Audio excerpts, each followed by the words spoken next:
What's up YouTube? Welcome back to my channel, and this time I'm going to tell you the detailed review of my bike. So I will keep it very easy and I'll divide the review in three sections. That is what I like about the bike, what I dislike, and what probably BMW could have done more. So starting with basically what I like. So I am in love with the looks of this bike, man. Look at this size, look at the height of this bike. I mean, this gives a real uh, very good road presence. So whenever I go on the rides, I mean, everyone will may have a look at it, just look at what. So this logo itself is something that people are really looking out for. Secondly, what I like of this is that it the quality of finish is really good. Everything is kept very neat and clean. You can ignore this is the third party guard, but otherwise the quality of finish, the plastics, everything is like really good. So that's the first part.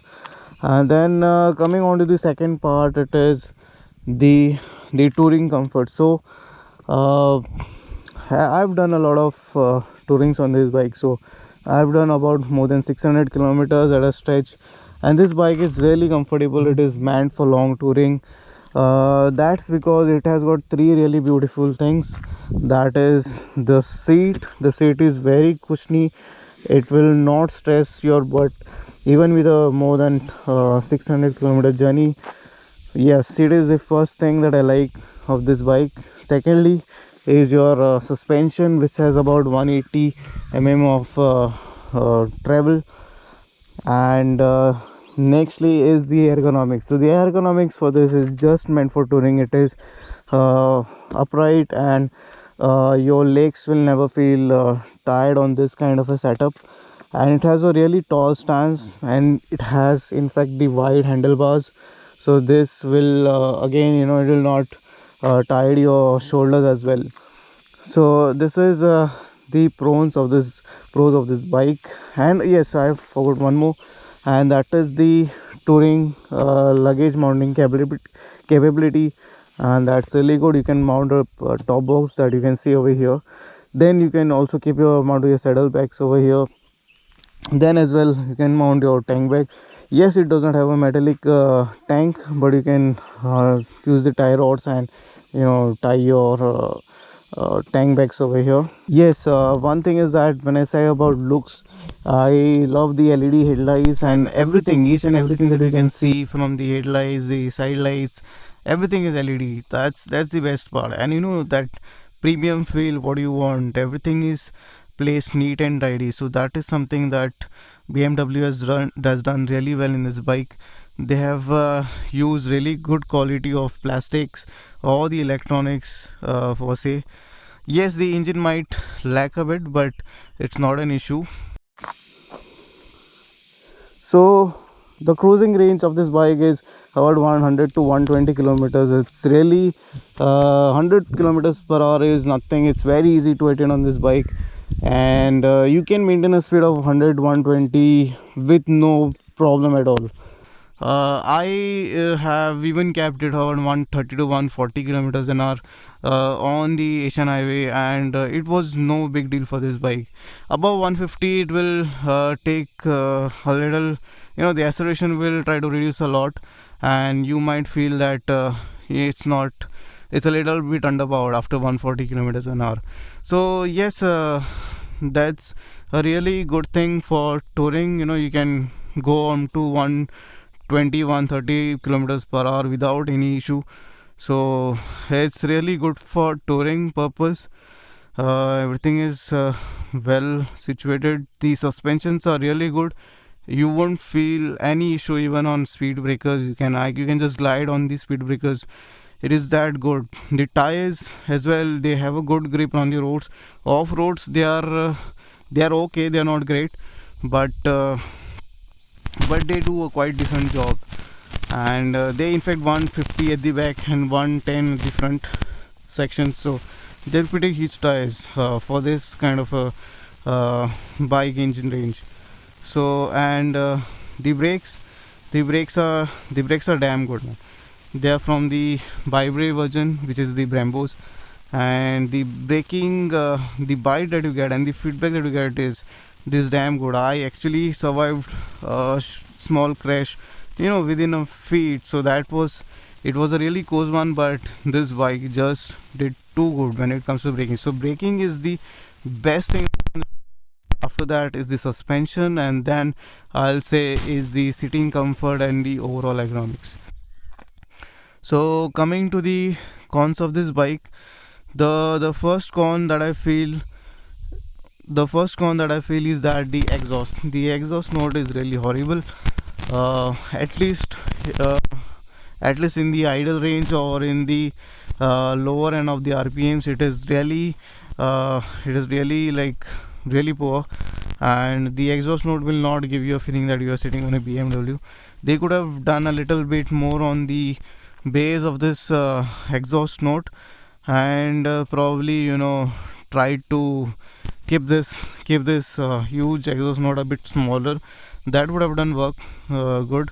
And but anyways, this exhaust note is really horrible. So in the idle range you won't feel, but once you go after about 4000 5000 rpm, you get a sweet sound that is good.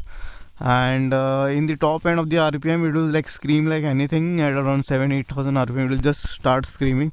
The tank is just 11 liters, and if you're going on long tours, you'll have to stop within about 250 of your kilometer range. So that's again a big problem. So I personally feel that 250 kilometers is quite short for this size of a bike. And with this ergonomics, I mean, you can go on this bike about 350 kilometers easily without any stops. But yes, because of the tank range, your stops will be more frequent, and I hope BMW could have done something better on that. Yes, going next is yes, this is I feel uh, a big of a I feel that your off-roading abilities will start feeling lackluster because of the ABS button. So in the BS4 model, they had an ABS button, but now they do not have the ABS button. And basically, if you're going off-roading, then you cannot do your drifts while you're in high speed. So that is again another problem. So these are the cons that I feel that I completely dislike, and I don't have any option for this. So coming next, I'll say that what the BMW could have done better. So here what they could have done is that this TFT display that you can see, sorry, this is the LCD display, and this is the same one that came with the BS4 model, and I wish they had a colored TFT display over here with a little bit of more features and more graphics like how the KTM offers. So this again, I don't feel the lack of it, but yes, if they had provided with this colored TFT display, then it would have been really good. So here again, one more problem. As I said, the seat is really good for the rider and for the pillion, but the pillion seat is a little bit small when it comes to the length and the width. So I wish they had given a wider seat, and yes, the length of the seat as well could have been increased, so that the pillion is more comfortable and can use the entire room of this particular seat. Again, another problem is that when you attach a top box, this particular attachment over here will try to hit with the pillion, and this can again reduce the room that you have already, which is already less. So this is again another issue that I feel. And then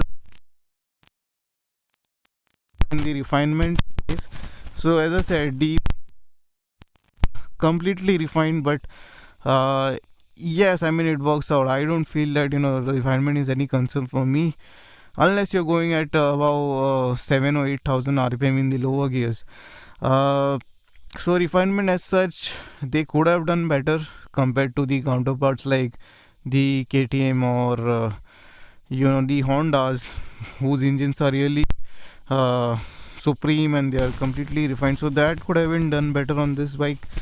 And but again, if you're going for touring, then I have never felt that the refinement was something that I disliked. So that's why I am saying that it could have been done better.